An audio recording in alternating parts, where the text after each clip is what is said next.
everyone, welcome to our channel. দুদু, চলো আমরা গিয়ে বসি। তোমাকে আজকে আমি একটা মজার প্রশ্ন করব। কি প্রশ্ন বাবু? আগে আসোই না, তবে হ্যাঁ, তুমি কিন্তু একদম মজা করবে না। ঠিক আছে, বলো বাবু। আচ্ছা দুদু, তোমার ক্লাসে মিস ইতিহাস পড়ান? হ্যাঁ। তাহলে তুমি বলো তো, ইতিহাস কথাটি কোথা থেকে এসেছে? ও, এই প্রশ্ন। হ্যাঁ, আমাদের পূর্বপুরুষের একটা হাঁস ছিল, যে হাঁসটা পাশের বাড়ির একটি মুরগিকে চিঠি লিখেছিল।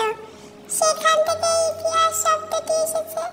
হ্যাঁ, এটা কি করে হলো? চিঠিতে লেখা ছিল, আমার ডিমগুলো অনেক বড় বড়, পাড়তে অনেক কষ্ট হয়। তোমার ডিমগুলো খুব বড় বড়, তোমারও কি পাড়তে কষ্ট হয়? চিঠিতে জানিও। ইতিহাস, এ থেকে ইতিহাস এসেছে।